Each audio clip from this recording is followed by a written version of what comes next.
Hurricane Harvey has slammed into Texas with initial winds of up to 130 miles per hour, 215 kilometers per hour, battering coastal areas.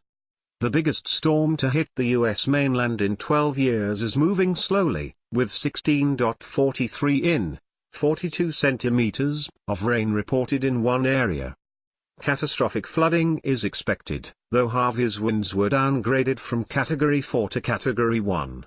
Some residents are feared trapped in collapsed buildings and tens of thousands of homes are without power. President Donald Trump has freed up federal aid for the worst affected areas.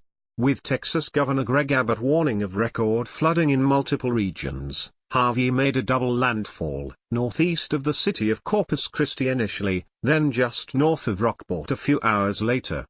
Emergency services in Rockport say a school, a hotel, a housing complex for the elderly and other buildings suffered structural damage.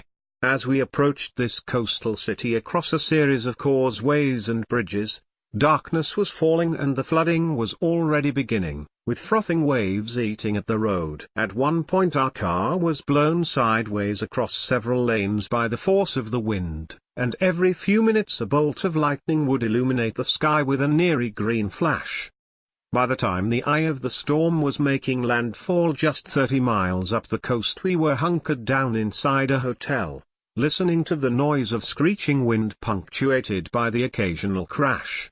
I watched from a doorway at the side of the hotel as the wall of a large metal building under construction came smashing to the ground.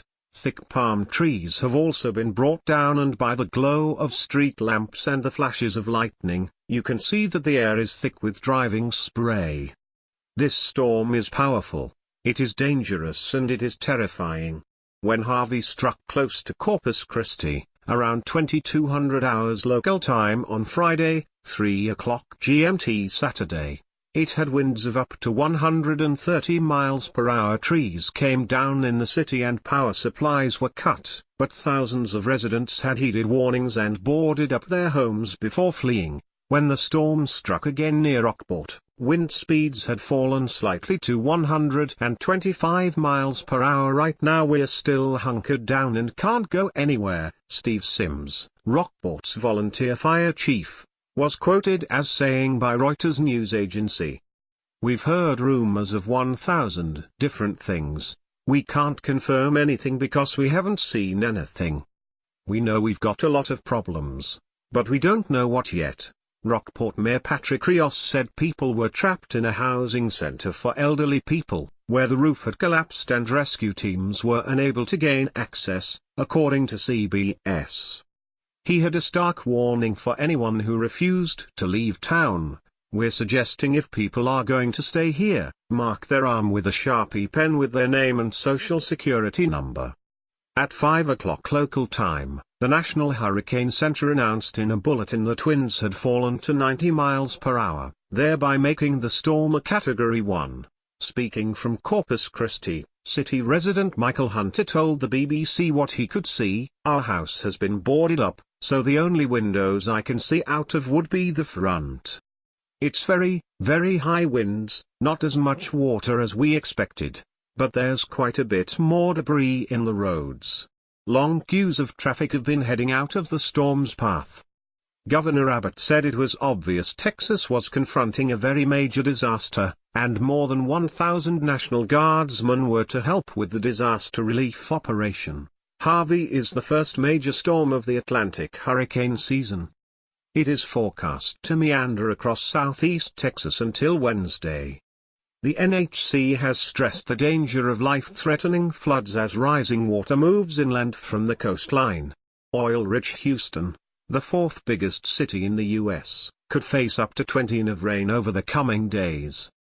Mr. Trump is likely to visit Texas early next week, the White House said. The storm is the strongest to hit the U.S. since October 2005, when Hurricane Wilma struck the coast of Florida.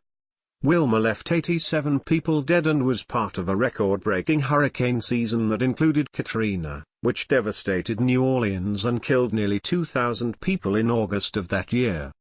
The last Category 4 storm to hit the U.S. was Charley in August 2004. Harvey has severely hampered Gulf of Mexico oil production and air travel. About 45% of U.S. oil refining takes place on the Gulf of Mexico coast, and Corpus Christi is an important port for the industry. Crude oil production has slowed by about 20% to prepare for the storm, and fears Harvey could lead to a shortfall in fuel have helped drive up prices. Are you affected by Hurricane Harvey? Let us know about your experiences.